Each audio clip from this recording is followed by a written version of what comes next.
Imagine you are about to hike for an entire day. 10 minutes after leaving home, you realize that your water bottle is still sitting on the kitchen counter. There is no convenience store nearby, no vending machine, and no refill point on your phone. You would probably turn around. Now roll the clock back 60,000 years. There are no plastic bottles, no metal canteens, and no routes drawn on paper. A person stands beside a river with a vast stretch of dry land ahead. Why would they dare to keep walking? The first answer seems obvious. Ancient people simply lived beside rivers.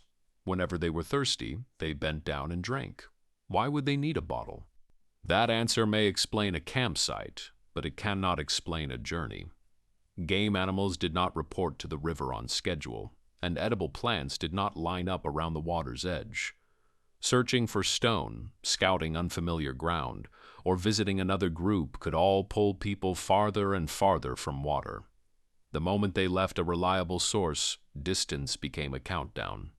So here is the problem. Where could someone without even a clay pot carry water? Archaeology runs into a frustrating blind spot here. Stone tools can survive for tens of thousands of years, and bone sometimes survives too. Animal hide, wood, bark, and plant fiber usually decay. Failing to excavate an ancient water bag does not prove that no such bag existed. Soil, moisture, and microorganisms may simply have erased it. The earliest portable containers may therefore belong to the very category least likely to leave evidence behind. That blind spot creates an illusion. Museums are full of stone blades, stone cores, and bone needles, so we imagine prehistoric life as a world crowded with stone. Yet only a small fraction of the things people used each day could ever reach a museum. A bag that held water, the cord around its opening, or the fiber padding on a carrier's shoulder could vanish even more completely than the person who used it. Archaeologists are left with a cruel possibility. The technology that most strongly determined how far people could travel may have left fewer traces than a discarded stone flake. Then how can we show that ancient people actually carried water with them? Saying that they must have thought of it is not evidence. One kind of container did escape time. It did not begin as a bottle, or even as something made by human hands. It began as an ostrich egg. At Diepkloof Rock Shelter near South Africa's west coast, archaeologists found many engraved fragments of ostrich-eggshell. They came from layers dating to roughly 60,000 years ago. From the fragments, patterns, and archaeological layers, researchers concluded that the material represented at least 24 eggshell containers. Those containers were probably used to hold liquids such as water. Picture the process. Someone carefully opens a hole at one end of a whole ostrich egg. The contents are removed, the shell is cleaned, and the opening is closed with a stopper. Something that began as food becomes a container that can travel. Researchers did not invent that method from nothing. Much later, historical accounts describe southern African hunter-gatherers drilling an opening into an ostrich egg, clearing the inside, and sealing the hole with grass. But the time boundary matters. Recent records show how an eggshell can be used. They do not prove that every step was identical 60,000 years ago. It answers at least one engineering question. Without pottery or metal, people could still use a hard shell already produced by nature. A container did not have to be invented from raw material. Someone first had to recognize what an egg could become. But there is a trap here. What archaeologists found were fragments. We cannot watch a person drilling a hole 60,000 years ago, and there is no recording that proves the contents were definitely water. The interpretation comes from the form of the containers, their context, and later records of southern African hunter-gatherers using ostrich eggshells for water. The evidence is strong, but the conclusion still needs the word probably. The next detail is stranger. If the shell merely carried water, why carve line after line across its surface? The lines were not random scratches. Compositional rules recur across different layers. The designs change, but they do not dissolve into chaos. People were repeating a practice while also making distinctions within it. Researchers have suggested that the engravings may have identified individuals or groups, or carried other social information.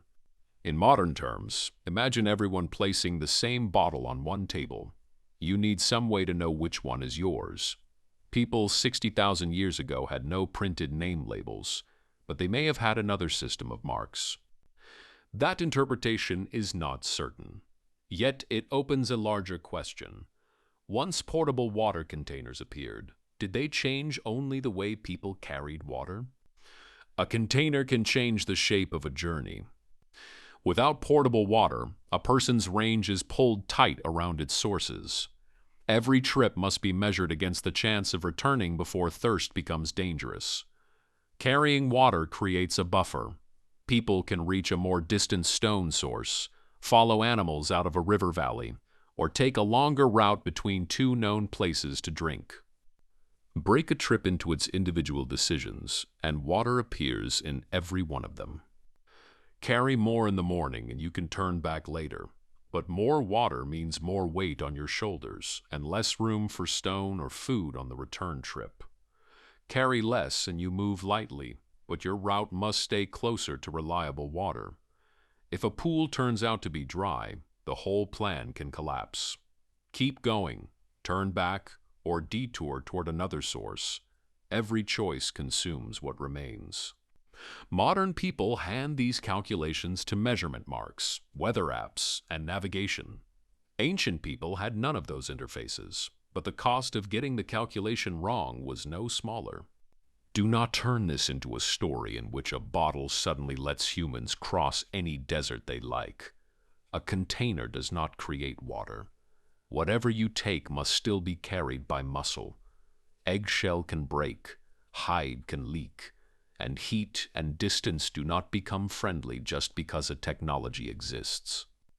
A water container solves one stretch of a route, not an entire continent.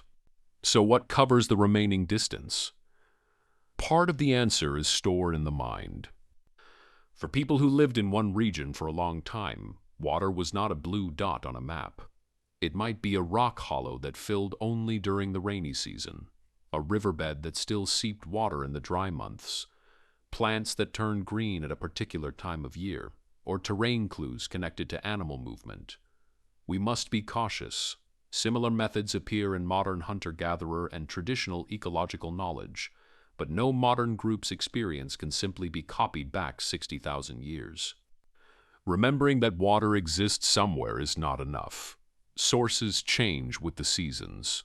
A place that was reliable last year may be dry this year. Route knowledge must include time, when the trip is possible, where the pace must increase, which source is only a backup, and what warning sign means turning back immediately. Knowledge like this rarely becomes an excavated object. It survives in repeated successful returns and in the judgments young people learn while following someone along a familiar route. Archaeology can reconstruct only part of it from site locations, ancient waterways, and the distribution of resources. What we can say is that water influenced where prehistoric people chose to be. Analyses of site distribution, ancient channels, and environmental conditions often reveal links between fresh water and human activity. But the relationship is not simply the closer to a river, the better. Some places prioritized water. Some shelters also offered visibility, protection, or access to other resources. A seemingly ordinary trip may therefore have depended on three systems operating at once. The first was memory, where the next reliable source lay, when it would dry up, and which route carried the least risk. The second was the container. It carried water from the starting point and left a small margin for error. The third was group knowledge. A route one person had never traveled might be familiar to someone else. A sign a young person could not interpret might have been seen many times by an older member. That creates another mystery. If a route existed only inside one person's mind, Would an entire chain of water sources disappear when that person was injured, died, or left? We have no route textbook from 60,000 years ago. People can pass information about places and seasons through traveling together, gestures, pointing out landmarks, and language. Eggshell fragments cannot reveal the exact teaching method, but if a group repeatedly used a broad landscape, route knowledge could not remain locked forever in one person's head. If any one of those three systems failed, the same familiar route could suddenly become dangerous. That leads to another easily overlooked question. Who carried the water? Water is heavy, and containers take up space. A hunter may also need tools, food, and equipment for processing an animal. When a group moves, children, injured people, and slower walkers change the pace of everyone. Archaeological evidence cannot tell us exactly how those burdens were divided 60,000 years ago, so we should not invent a tidy prehistoric water-carrying system. But the transport cost was real. Every extra measure of water increased both the safety margin and the load. Then why not simply keep every camp beside the water forever? Because the water's edge also carries costs. Animals come to drink, and predators may follow them. Seasonal change can shift or dry a river. The same source may attract other human groups. More practically, the resources people need are scattered. Water may be here, useful stone somewhere else, and game moving in a third direction. Life does not place every necessity inside one convenient circle. Movement became a trade-off. Stay too close to water and the usable range shrinks. Go too far and one mistaken judgment may be impossible to correct. Containers pushed the boundary outward a little. Route knowledge pushed it farther. Again and again, people turned the edge of familiar ground into the starting point of the next journey. One question remains. If perishable containers existed early, why are the Diepkloof shells so important? Because they give hard evidence for behavior that is otherwise almost invisible. At last, we can hold a specific object and see that ancient people made, maintained, and repeatedly used portable containers. The patterns on the shells also suggest that the everyday act of carrying water may have been connected to identity, rules, or relationships within a group. A water container becomes entangled in a whole set of social choices. Who makes it? Who carries it? Who may drink from it? Where is it refilled? What happens if it breaks? Together, those decisions help determine whether a journey can be completed. The full day in the title should not be taken to mean that every prehistoric person completed a fixed-length hike every day. Movement varied greatly across times, environments, and communities. One day is simply a scale modern viewers can feel. Once you leave safe water, the next chance to drink must be found within a limited amount of time. For very early humans, fresh water may have kept activity tightly clustered around lakes, rivers, and wetlands. Among groups able to use portable containers, the constraint did not disappear. The number of ways to manage it increased. There was no single water bottle invention day. Archaeology preserves scattered moments, and the Diepkloof shells happened to preserve one of them clearly enough for us to see. Now return to the beginning. You are standing beside the river. Ahead there are no stores, no navigation, and no modern bottles. Whether you can leave is not a test of courage. You need to know where the next water lies, how long your container will last, how the weather may change, how fast your companions can travel, and when you must turn back. Ancient people did not blindly walk away from rivers. They remembered water sources along the route, carried part of their supply in portable materials, and turned individual experience into route knowledge that a group could pass on. The drilled and engraved ostrich egg of 60,000 years ago may have held nothing more dramatic than water, yet the ability it offered was concrete. People could loosen the river's leash for a while, travel a little farther, and still have a chance to return alive.